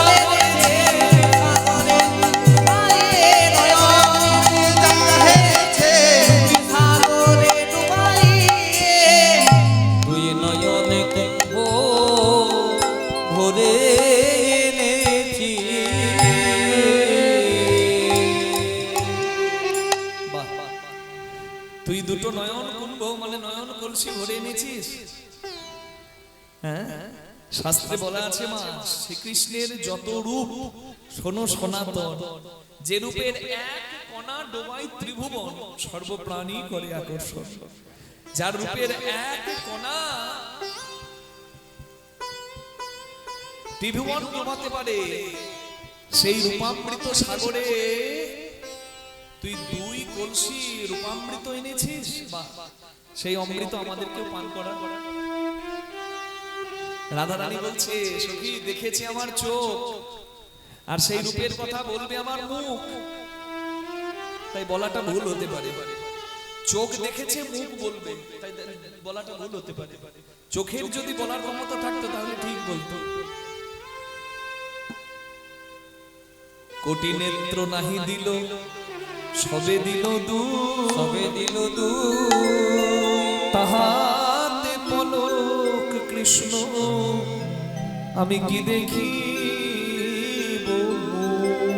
সখী গো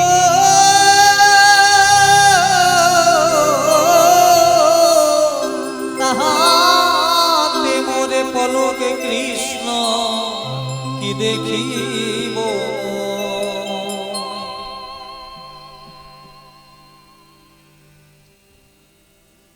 মাত্র দুটো চোখ, তাতে আবার পলক আছে। আমার বিধাতার প্রতি একটা আক্ষেপ রয়ে গেল, কেন দিল না রে, কেন দিল না রে আমায় মিনের নয়ন দিল না রে, কেন মিলে দিল না রে। মিনের নয়ন মানে মাছের চোখ, পলক তো নাই আমাদের মতো। হরি বল, আমাদের মতো পলক আছে নাই? তাই বলছে কেন মিনের নয়ন দিল না রে, আমি অপলকে কৃষ্ণ দেখতাম। কেন মিলের নয়ন দিলে না রে সখী রে, আমি অপলকে কৃষ্ণ দেখতাম। কেন মিলের নয়ন দিলে না রে। দেখেছে চোখ বলবে আমার মুখ, তাই বলা বোধ হয় ঠিক হবে না। সখীরা বলে রাধে, কর্মের উৎপত্তি যেখান থেকে, কর্মের নিষ্পত্তি হয় সেখানে।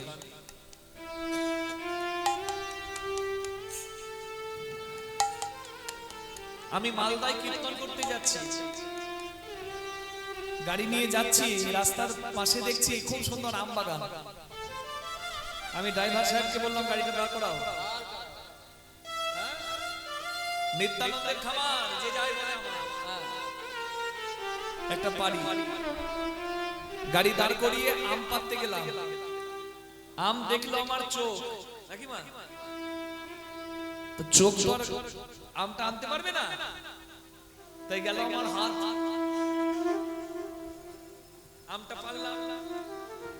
আমটা তো আর হাত খেতে পারবে না, খাবে আমার মুখ, মুখে নিলাম। মুখ তো আর রাখতে পারবে না, ভরবে আমার পেট। আমটি পেটে গেল, আহ কি শান্তি। ঠিক এমন সময় ওই আম বাগানের মালিক মানে মালি এসে আমার পিঠে একটি লাঠির বাড়ি দিল চড়াও করে। আম পারবে? যখন আমার পিঠে বাড়ি পড়ল, আমার পিঠ আমাকে বলছে যে আমার তো কোনো দোষই ছিল না, বাড়িটা আমি কেন গেলাম।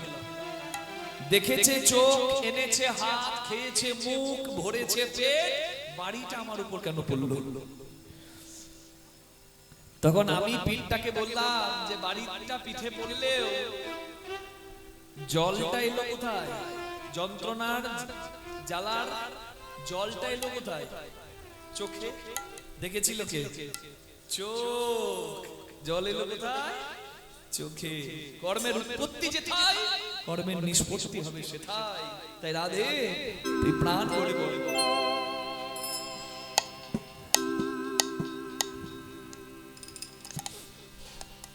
ললিতা রে মরমিয়া সখী রে, আমি দেখি না ওই যমুনা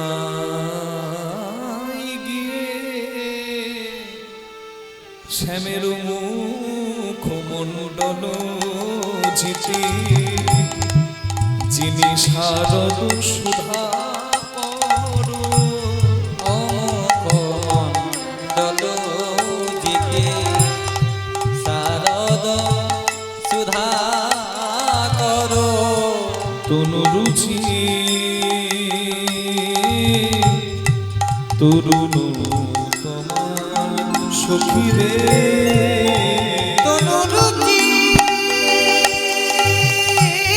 তরুণ তোমার সখী রে দেখলাম তোমার তরু আমি দেখলাম তোমার তরু তোমার তরু যেন তোমার তরু শ্যামের অঙ্গ নয় যেন তোমার তরু শ্যামের অঙ্গ নয় যেন তোমার তরু বদন নয় যেন অকুলঙ্ক ছায়া অঙ্গ নয় যেন তোমার তরু বদল নয় যেন অকলঙ্ক অঙ্গ নয় যেন তোমার তরুচি তরুণ তোমার সখী রে তরু রুচি তরুণ তোমার শ্যামনগরের কি বাই বাথা তনু তনু রুচি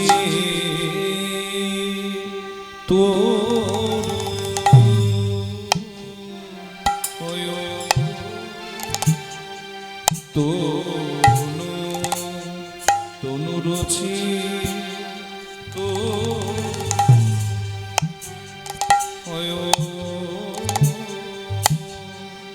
ও তরুণতা ও তরুণতা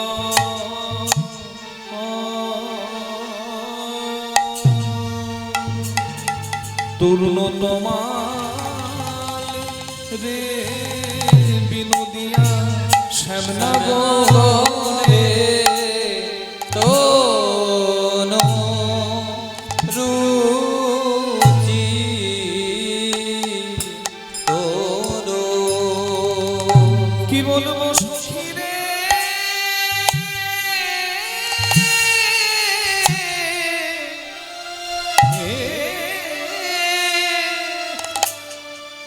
চাঁদ যিনি তার বদনে খানি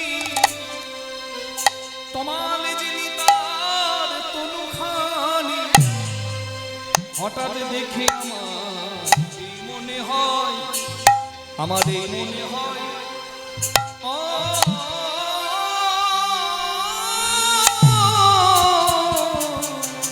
যেন একটা চাঁদ ধরেছে ও কমল গাছে তনু রুচি তরু সখী রে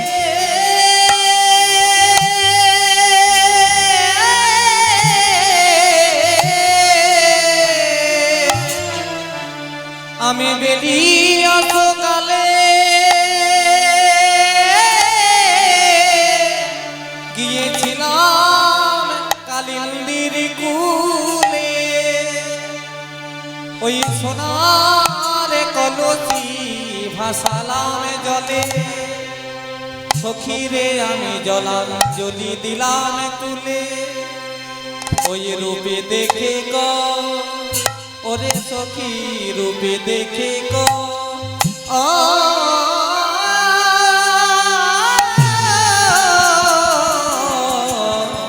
কদম্ব কুলে বিনোদিয়া শ্যামনগরে বলে আমি এই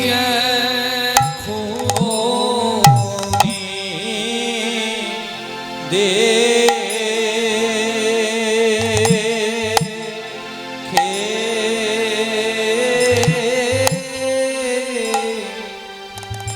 ছিলাম রে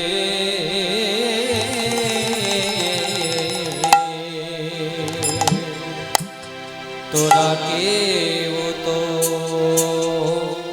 সঙ্গে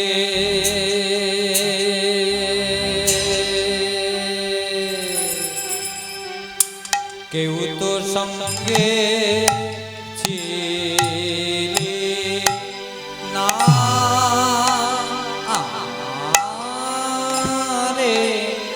সখী কেবল সে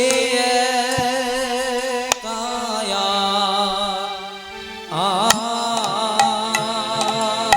আমি বা একা রে কেউ তো সঙ্গে কেউ তো সঙ্গে ছিলে না রে সখী সে একায়া আমি একা রে কেউ তো সঙ্গে কেউ তো সঙ্গে ছিলি না রে সখী এখনি দে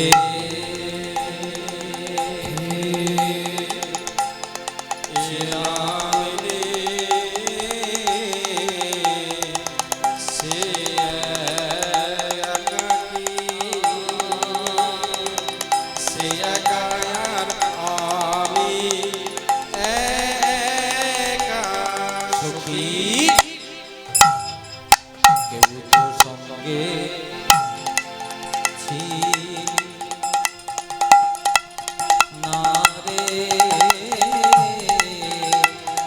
সে কায়া সে কায়া রে আমি একা সখী কেউ তো সঙ্গে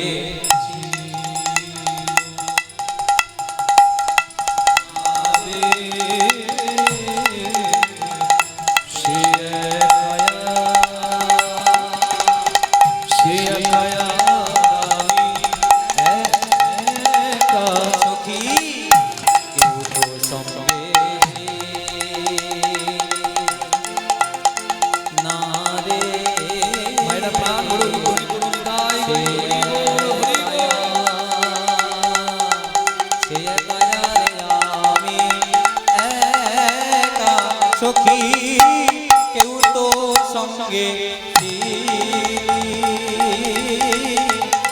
না রে সে কায়া রে আমি একা সখী কেউ তো সঙ্গে ছিলি নিতাই হরি হরি সে কায়া আমি একা সখী কেউ তো সঙ্গে ছিলি না রে সে কায়া আমি একা সখী কেউ তো সঙ্গে ছিলি না রে সে কায়া আমি একা কি বাই বাতা দোনো রুচি তোরো কি বললি সখী? তার বদন নাকি চা আর তার দেহটা নাকি তোমার গাছ।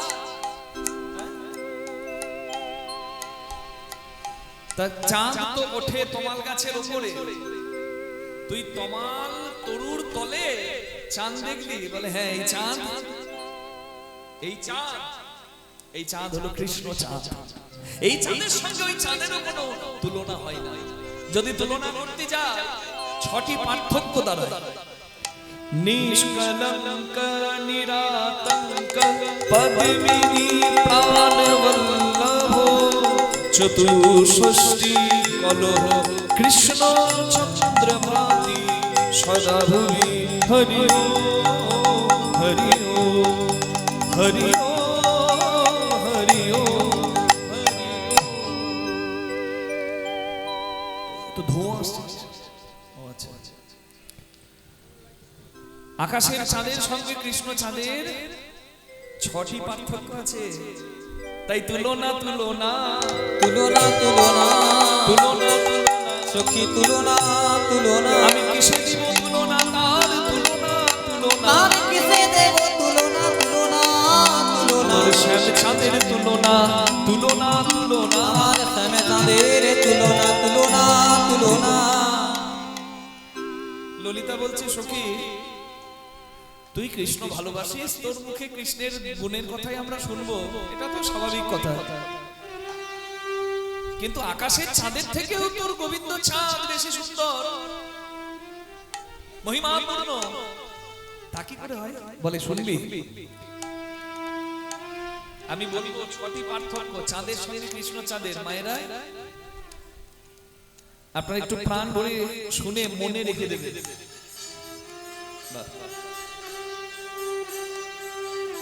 প্রথমেই বললাম নিষ্কলঙ্ক, আকাশের চাঁদের কলঙ্ক আছে, কৃষ্ণ চাঁদের কলঙ্ক নাই। আকাশের চাঁদ গুরু বৃহস্পতির স্ত্রী তারার রূপে মুগ্ধ হয়। গুরু বৃহস্পতি অভিশাপ দেয় যে তোর ক্ষয় রোগ হবে, এক কলা করে ক্ষয় হবি, আর অমাবস্যায় তোর মৃত্যু হবে। গুরুর অভিশাপে চাঁদ ক্ষয় রোগে পড়ে, কিন্তু চাঁদের স্ত্রীগণ পতিব্রতা নারী, তারা চাঁদকে শিবের জটায় রাখে। চাঁদ ক্ষয় রোগে মৃত্যুবরণ করল না শিবের কৃপাগুণে, এবং তৎপশ্চাৎ চাঁদের স্ত্রীগণ গুরু বৃহস্পতির কাছে স্তব করল। গুরু বৃহস্পতি খুশি হয়ে বলল, শোনো মা, তোমরা তো সতী সাধ্বী, তোমাদের স্বামী পাপ করেছে তাই পাপের ফল পেয়েছে, তবে তোমাদের মুখের দিকে তাকিয়ে আমি বলে দিলাম সোমতীর্থের জলে স্নান করাও, তোমাদের স্বামী আবার জ্যোতি ফিরে পাবে। সোমতীর্থের জল মানে সোমনাথ শিব মন্দিরের কাছে যে প্রভাস তীর্থের জল আছে, সেই জলে স্নান করানোর ফলে আকাশের চাঁদের ক্ষয় রোগ দূরে গেল। ক্ষয় হতে হতে অমাবস্যায় চাঁদের মৃত্যু হলো না, স্নান করাবার গুণে আবার প্রতিপদে পড়ল। নিতাই গৌর হরি হরি বল। আকাশে থাকলো চাঁদের তো 16 কলা, 16 কলার মধ্যে আকাশে থাকলো 15 কলা চাঁদ, আর শিব জটায় জায়গা দিয়েছিল বলে শিবের কাছে রইল এক কলা প্রতিরূপ চাঁদ। এই নিয়ে হয় 16 কলা পূর্ণ। নিতাই গৌর প্রেমানন্দে হরি হরি। তাহলে চাঁদের কলঙ্ক আছে, কিন্তু কৃষ্ণ চাঁদের কলঙ্ক নাই। আপনারা বলতে পারেন, বাবা যার 16,108টা স্ত্রী, সমাজে কি তাকে ভালো বলবে? কৃষ্ণের অনেক স্ত্রী আছে, কিন্তু কেন এত স্ত্রী তারও তত্ত্ব আছে, সেটা জানতে হবে। 16,100টা নারীকে অপহরণ করে নরকাসুর নিয়ে গিয়েছিল, কৃষ্ণ ভগবান সত্যভামা দেবীকে নিয়ে